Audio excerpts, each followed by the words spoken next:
Hello friends, कैसे हैं। Last video में हमने रिसर्च क्या है, इसके नेचर क्या है, कैरेक्टरिस्टिक्स क्या है और स्टेप्स क्या है ये जाना था। इस वीडियो में हम बात करेंगे प्रॉब्लम्स क्या है, इसे कैसे चूज़ किया जाता है और इसे कैसे लिखा जाता है।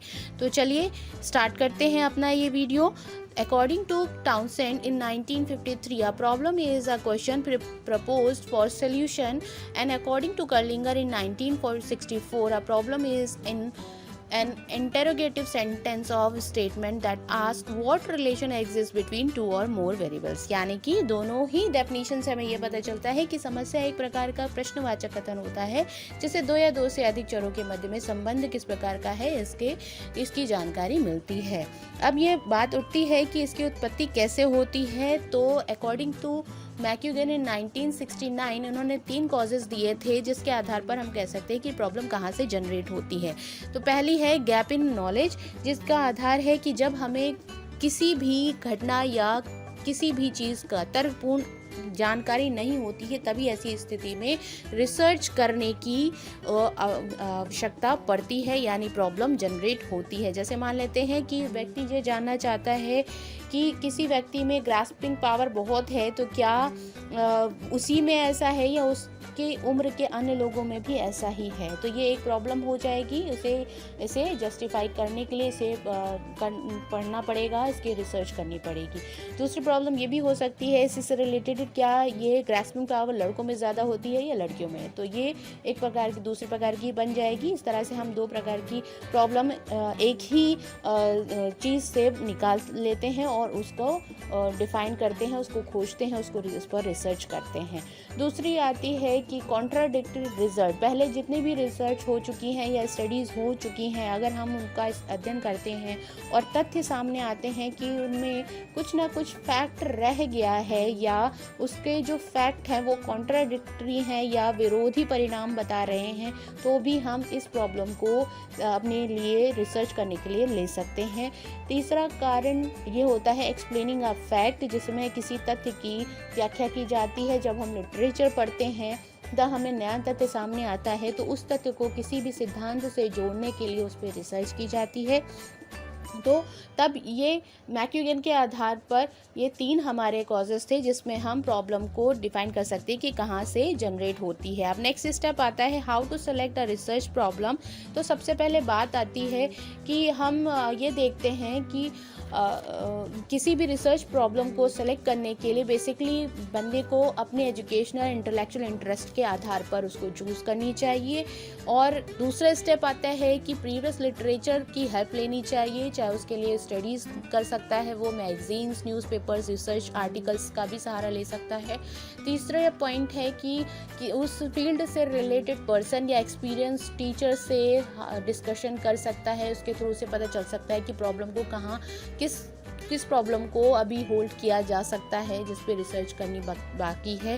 फोर्थ स्टेप आता है कि उसके बारे में जो पहली रिसर्च हुई हैं उसमें क्या दोष आए हैं, अगर वो दोषित आए हैं रिजल्ट, तो उस पर पुनः अध्ययन किया जा सकता है।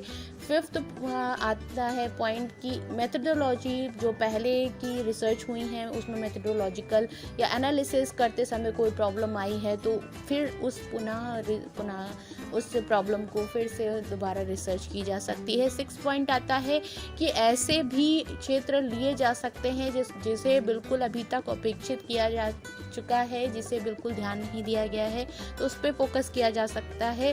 फिर नेक्स्ट आता है कि क्रिटिकल और क्रिएटिव एनालिसिस कर सकते हैं हम प्रीवियस रिसर्च की, कि क्या जो रिसर्च हुई है वो कितनी हमारे लिए फ्रूटफुल हैं, कितनी नहीं है। तो ये हमारे आ जाते हैं कि हम किस प्रकार से रिसर्च प्रॉब्लम को कैसे इसको सेलेक्ट करें। नेक्स्ट आती है कि रिसर्च प्रॉब्लम की कुछ कैरेक्टरिस्टिक्स होती हैं जो हम बताते हैं कि ये रिसर्च प्रॉब्लम कहलाती हैं। तो इसके लिए सबसे पहले होती है कि प्रॉब्लम शुड बी सॉल्वेबल, मतलब कि प्रॉब्लम को समाधान योग्य होनी चाहिए, यानी कि उसको किसी भी धार्मिक, दार्शनिक या आध्यात्मिक स्वरूप उसका नहीं होना चाहिए। उसको साइंटिफिकली हम उसको प्रूव कर सके, उसको डिजिट के में कन्वर्ट करके उसकी क्वांटिटी बता सके, ऐसी होनी चाहिए। दूसरा स्टेप आता है प्रॉब्लम शुड बी टेस्टेबल, यानी कि प्रॉब्लम को टेस्ट कर सकते हैं, तो उसके लिए मैनुअल होना चाहिए, उसके लिए जो टूल्स हो चुके हैं या टूल्स बने होने चाहिए ताकि हम उसकी वैलिडिटी, रिलायबिलिटी चेक करके उस टूल्स को अपने यहाँ इम्प्लीमेंट कर सके। Next, data should be quantitative, यानी कि उसको डिजिट में कन्वर्ट करके हम डेटा कलेक्ट कर सकें, ऐसा होना चाहिए, यानी कि मापने योग्य होना चाहिए, तभी हम प्रॉब्लम को ले सकते हैं। अब हम किसी भी उसको नहीं ले सकते कि जिसको हम डिजिट में कन्वर्ट नहीं कर सकते। फोर्थ आता है research problem should B definite and clear, बिल्कुल भी क्लियर होनी चाहिए और स्पष्ट होनी चाहिए कि हम क्या मापने जा रहे हैं।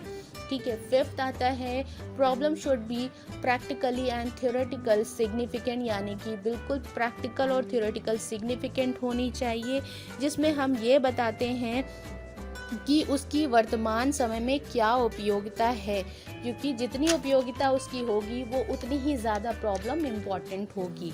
6 आता है प्रॉब्लम शुड बी डिलिमिटेड, यानी कि उसकी एक समय सीमा या सीमा होनी चाहिए कि हम किस पर अध्ययन करने जा रहे हैं। यानी कि हम अगर देखना चाहते हैं कि किस क्लास के बच्चों में एजुकेशनल अचीवमेंट ज़्यादा होता है या उन पर मोटिवेशन का क्या इफ़ेक्ट पड़ता है, तो हमें पता होना चाहिए कि किस क्लास पे करना चाह रहे हैं, कि हम एडल्ट्स पे करना चाह रहे हैं कि एडोलेसेंस पे करना चाह रहे हैं या हम यूथ पे करना चाह रहे हैं, तो हमें ये क्लियर करना होना चाहिए।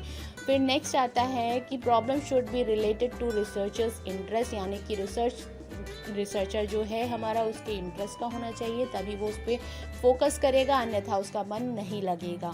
नेक्स्ट है problem should have previous literature और गाइडलाइन, यानी कि उस पर पहले लिटरेचर होना चाहिए ताकि हम उसकी कुछ नई गाइडलाइन प्राप्त कर सकें और उसी गाइडलाइन में आगे फॉलो कर सकें। नेक्स्ट है problem should not be against ethical और रिलीजियस वैल्यूज़, यानी कि जो आपके सैद्धांतिक और वो हैं एथिकल रिलीजियस जो वैल्यूज़ हैं उनके अगेंस्ट नहीं होनी चाहिए। Next problem should not be इम्पासिस प्रॉब्लम, यानी कि ऐसी नहीं होनी चाहिए कि जो असाध्य हो, जैसे कि पहले मुर्गी आई या अंडा आया, ऐसी प्रॉब्लम्स को नहीं कंसीडर किया जाता है और ये प्रॉब्लम अच्छी नहीं होती हैं।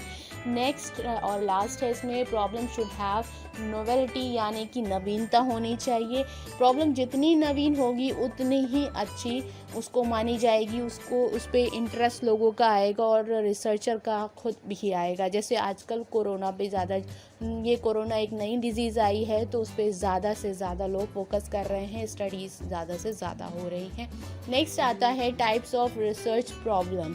टाइप्स ऑफ रिसर्च प्रॉब्लम ये 5 प्रकार की होती हैं बेसिकली। पहला तो थियोरेटिकल प्रॉब्लम आती है, इसमें हम समस्याओं का उद्देश्य केवल बौद्धिक तार्किक पक्ष के आधार पर करते हैं ताकि हम एक साइंटिफिक तथ्यों को सामने ला सके, सामान्य नियम बना सकें। नेक्स्ट आता है प्रैक्टिकल प्रॉब्लम, जिसमें व्यवहारिक समस्याएं को कंसीडर किया जाता है, जिसमें हम सामाजिक, व्यवहारिक, शैक्षिक, मनोवैज्ञानिक जितने भी संघर्ष हो रहे हैं मेंटली उनको भी ध्यान किया जाता है। थर्ड आता है प्रॉब्लम रिलेटेड टू सर्वे, जैसे कि कभी किसी सर्वे में या कभी किसी का जो डेटा कलेक्शन में प्रॉब्लम आ जाती है जिसके आधार पर हमें रिजल्ट फॉल्टी मिलते हैं तो हम उस पर ध्यान देते हैं कि ये किस कारण हुआ है। फोर्थ आती है कोरिलेशनल प्रॉब्लम, जो कि मोस्ट इम्पॉर्टेंट है। इसमें कोरिलेशन देखा जाता है दो या दो से अधिक चरों के बीच में सहचर्यात्मक संबंधों को देखा जाता है और इसमें प्री और पोस्ट जो भी घटनाएं होती हैं उनके संबंधों का भी अध्ययन किया जाता है। लास्ट आता है एक्सपेरिमेंटल प्रॉब्लम, जिसमें हम ये देखते हैं कि 2 या 2 से चर इसमें भी होते हैं परंतु कंट्रोल कंडीशन में होते हैं और इसमें IV और DV यानी कि इंडिपेंडेंट और डिपेंडेंट वेरिएबल्स का संबंध का पता लगाया जाता है।